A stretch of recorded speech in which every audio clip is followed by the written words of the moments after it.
Good morning, everybody. Kaiwaza with you, and it's time for the Cheap Lounge, another edition. Here we are, well into season 5, and I have clothes in the laundry, clothes in the dryer downstairs in my building, so they have about half an hour to go. So that's a good motivation for me to keep this video shorter so I can finish it, because you know how I am. I talk too much sometimes. It's too much. So this show, Cheap Lounge, we talk about records from the dollar bins and the thrift stores that I have uploaded to my hobby radio station, Moody Mood Music on Live 365. That's going to be linked below. So much music there. So much. There's like, I don't even know right now. I'd have to check. I think it's like 11,000 tracks. That's so much music. You could listen for days and days and days and days and never hear the same thing twice, although that doesn't actually ever seem to happen.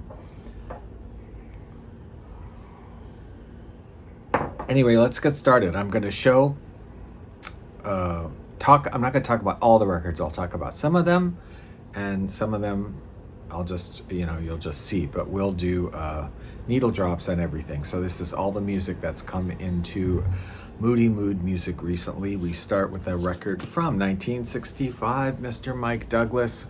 We won't talk about this much because he was a pretty well-known talk show host person that I think everybody knows him for that reason, but many people are unaware that he actually sang, and he had a very good voice, and he recorded several albums, and this is one of them. There's a time for us, someday a time for us, time to why, oh why must I go on like this? Shall I just be? I think a lot of people are familiar with the Peter Gunn TV show that ran for 3 years with music by Henry Mancini, and that album, the soundtrack album, was quite popular. Crown Records, as many of the budget labels did their own kind of rip-off versions of things, but I have to say this one, they did quite a good job with. These are the Henry Mancini compositions from Peter Gunn, but conducted by Ted Nash. Not sound-alike versions. Really good. I really enjoyed this album, but I have to say, most of all, this cover is so much better than the actual Peter Gunn soundtrack cover. I mean, this is the bomb, man. This cover is amazing. And the music is great too, so we like it.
Well, you can't go wrong with Julie London. We've talked about her. Not going to talk about her that much, except to say, I'm anything Julie London I'm here for. Is this one of her most well-known albums? I don't know that this was the best-selling album, but I think here today a lot of people know this album because it's just so kitschy and everything. Calendar Girl.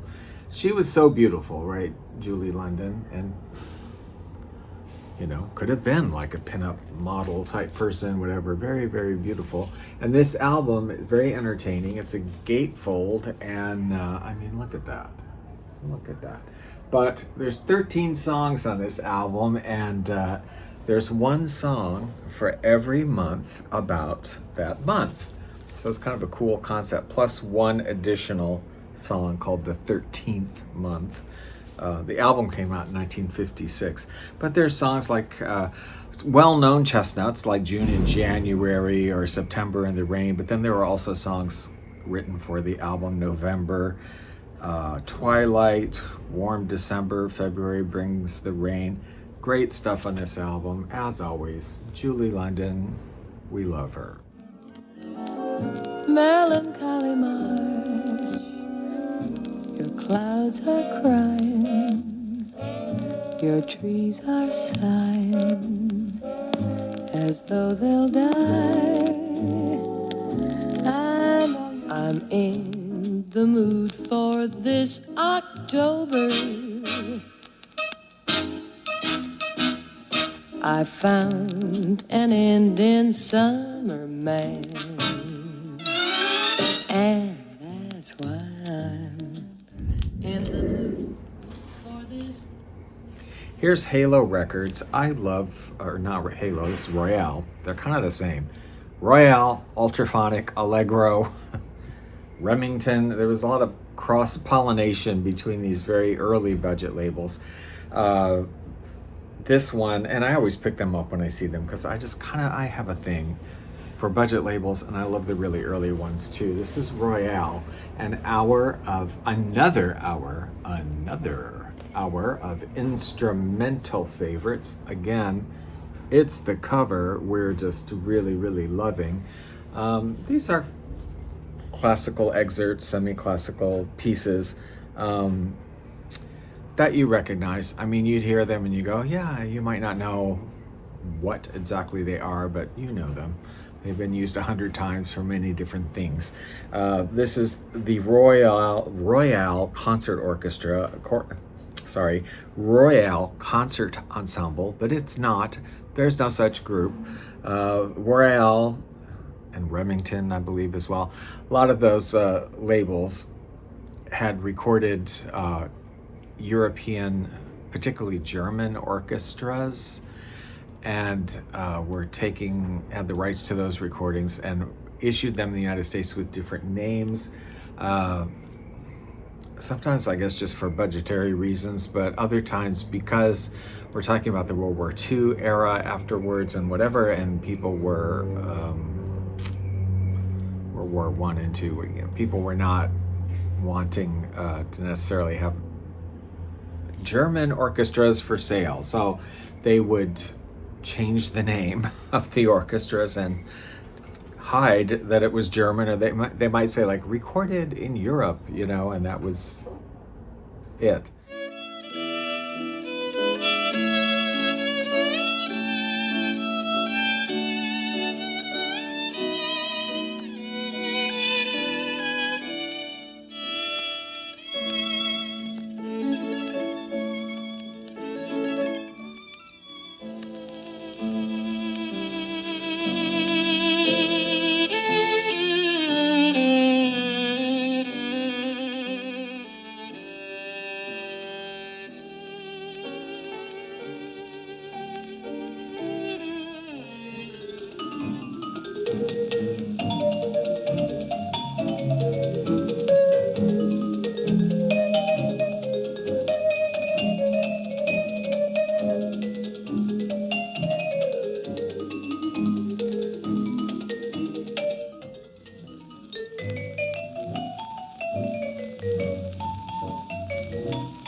Here's a record from, I was really looking forward to hearing this. I was excited when I found it. I found a couple of them together, actually.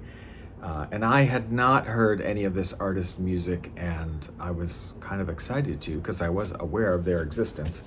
And I may not be pronouncing this right. Pepe Jaramillo. Maybe it's Pepe Jaramillo.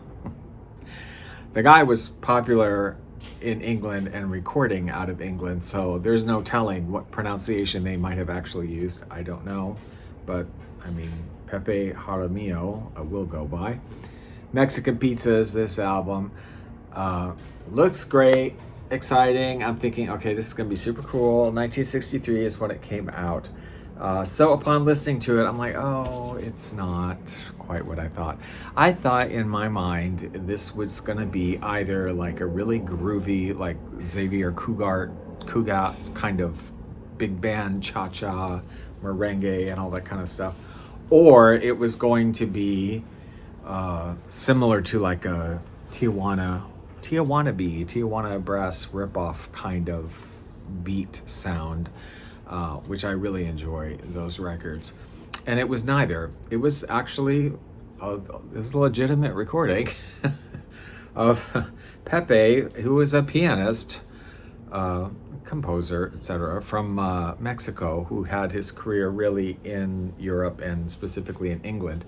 Traveled around the world, gave concerts, recorded quite a few albums. This album was accompaniment directed by Jeff Love, which made me even think more, oh, this is going to be very grand, because Jeff Love is, well, his own orchestra, but also other things he did, particularly in my realm, Manuel and his Music of the Mountains. That is Jeff Love.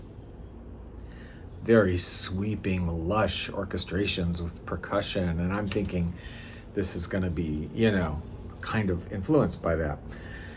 But it's not. It's a very straightforward pianist playing Latin-inspired tunes with accompaniment, but like a guitar, a little percussion, minimal accompaniments, very small combo.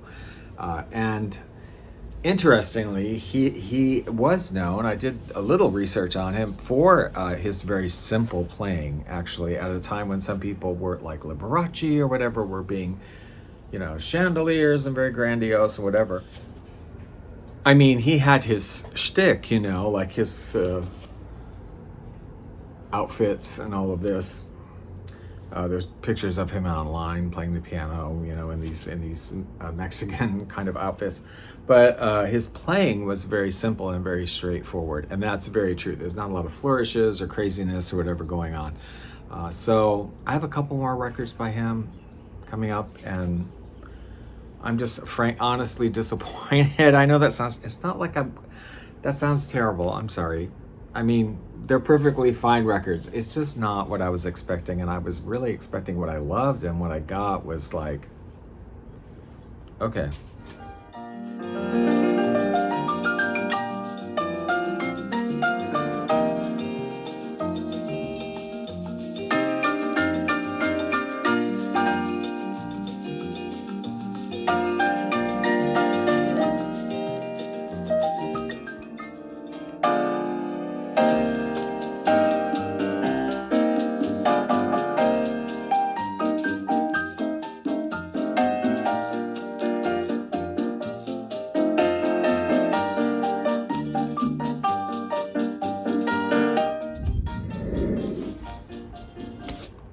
Here's kind of a weird record.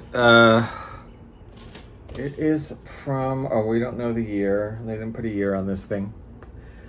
It was put out by Eastern Airlines, sort of a promotional thing. In fact, I think I'm not supposed to be broadcasting it, right? Is this the one? Yeah, not for radio broadcasting. Oh, well. Andre Kostelanetz and the New York Philharmonic, Images in Flight, a North American Odyssey. So this is a classical piece of music on side one, put together by different composers. It's not just one composer. Alan Hovhaness, Paul Creston, Henry Cowell. And there's 4 movements in it. Sunrise, Puerto Rico, High Noon, Montreal, Twilight, Texas, and Midnight, Mexico. It's an orchestral suite, right? And then side 2 is, again, it's Andre Kostelanetz, but just doing other, like, world songs. Manhattan Serenade, Way Down Yonder in New Orleans, Bermuda Concerto. I'd not heard that before. So it's it's a historically interesting album. I don't know what they did with this. It was Columbia Special Projects. I mean, where did they sell it? I don't know. Did they sell it at the airport or something? What did they do with this record, or was it in record stores? I don't know. I can't really find anything on it. I'm curious. But hey, you know what? It is now, and possibly for the first time ever, because apparently it wasn't supposed to be, being broadcast on internet radio. But don't tell anyone. Don't let anyone know. Thanks.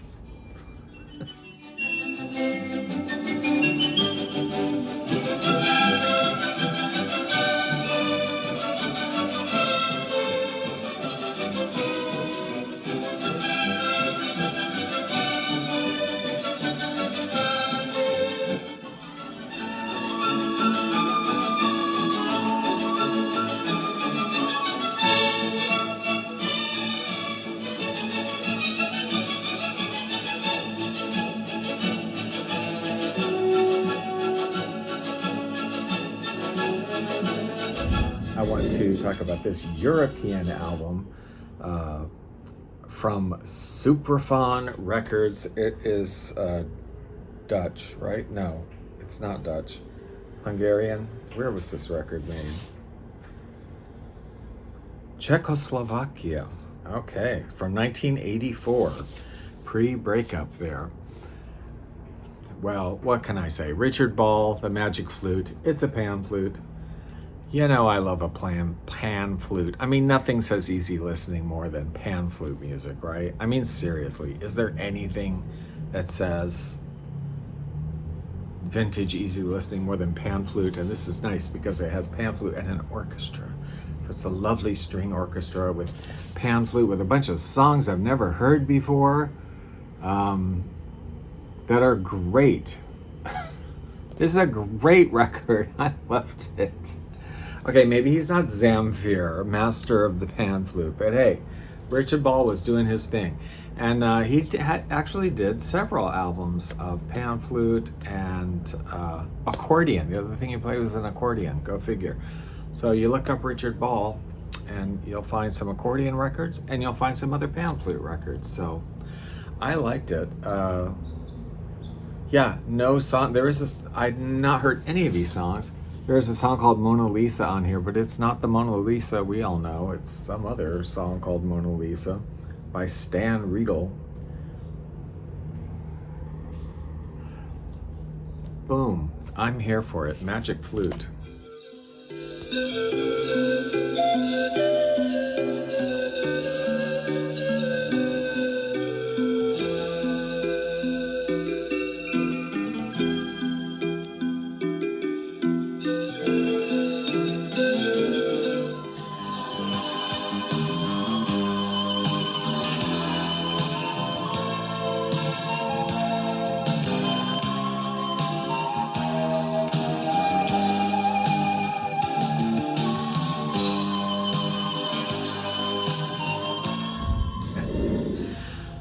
Music for TV Dinners. It's a CD, but we have to talk briefly about it. This would have all been, I have volume 2, which is already uploaded, but this one we did this recently. This is a CD. The CD came out in 97 during the kind of revival interest in all this kind of weird lounge music and stuff. These selections all would have originally been production music that was made specifically for radio stations and TV stations and whoever to use for commercials and themes or whatever they wanted to do with it. And sure enough, it's amazing. The music put out by Scamp, all like upbeat instrumental, really happy, like let's go shopping, mom, let's go to JC Penney, I need to go to Kmart, dun dun dun dun dun dun dun. You know, it's great stuff. I love this kind of stuff by quite a few different artists here, but yeah, I have volume 2. Don't think they ever did a volume 3, but it's great.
Just take good care of her, take good care of her. Just to be around her was my greatest pleasure.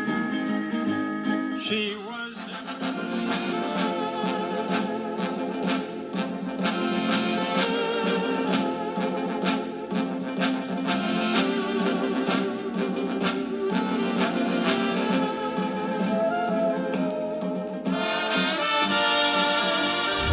Finally, quickly, I want to end on a... I just want to put this out here because, you know, is it really moody mood music? I don't know. There's a film I love that I just realized I could get a soundtrack of because I had a soundtrack of it from a long, long time ago and it didn't have the parts of the music that I wanted from the film, and I thought I'm very confused. But I'm talking about the 1935 film She. Okay, boom. This one. If you've never seen it, please watch it. Please watch it and tell me what you thought of it. It's on YouTube for free. There's a colorized version of it on there. Beautiful. These are the same people that did King Kong, and a couple years later they did She. Was not necessarily a huge success at the box office. Didn't do bad, but it wasn't necessarily a bomb, you know. But oh my gosh. It's this, I don't want to tell you everything about it. It was redone in the 60s with Ursula Andrews. Not nearly as good. Kind of fun, but not nearly as good. This has amazing sets. I mean, it's like Art Deco. They're up in this mountainous hidden region up in the Himalayas somewhere where like there's this lost world where she is the queen. And she lives forever. She never ages, she never dies. It's a love story, kind of, although she's in love with the wrong person. It's not who she thinks it is. But anyway, well, I guess he is. I don't know. Max Steiner did the music. Didn't actually do all the music. It turns out, I guess, during this time period, they were doing so many films that Max Steiner and other composers did farm some parts out and then would expand on them and use them in the film. So, but they basically wrote it. I love this film. I love the scene where she first sees John Varney. I love the scene where she goes back into the flame of life. It's riveting. Yeah, Art Deco sets, incredible inside this kingdom land that she's living in. There's a dance scene. It's exotica heaven. I mean, it's crazy. A huge dance temple scene with a cast of hundreds. And all these different weird masks and outfits and doing all these crazy... It's gold. I mean, it's absolutely gold. But there's a song. It's the love theme. It's her love theme that she feels for this guy.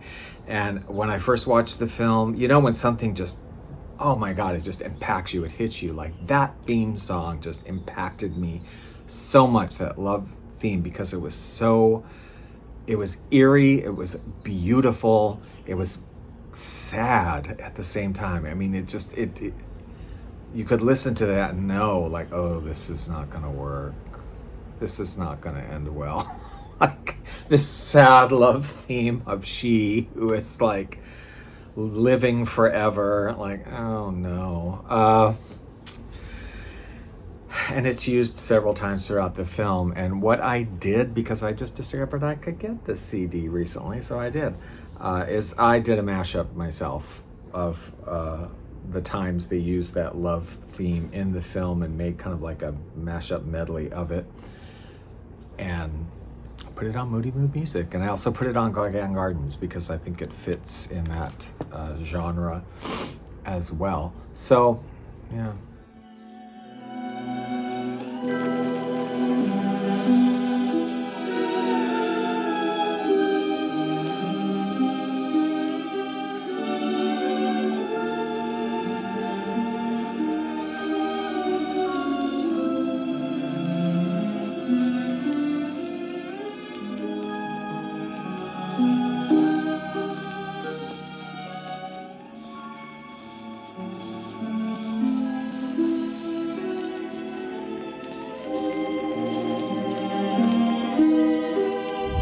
I might upload it onto YouTube. I'm not sure. I'm sure I'll get a copyright ding. I don't think I would get a strike on it. I don't know. I don't know if I should or not. I don't know. Anyway, I might. Again, way too much I'm talking. So thank you for watching, you guys. You can hear these and many other records on Moody Mood Music. Don't forget to tune in. I love the comment sections when you guys tell me stuff.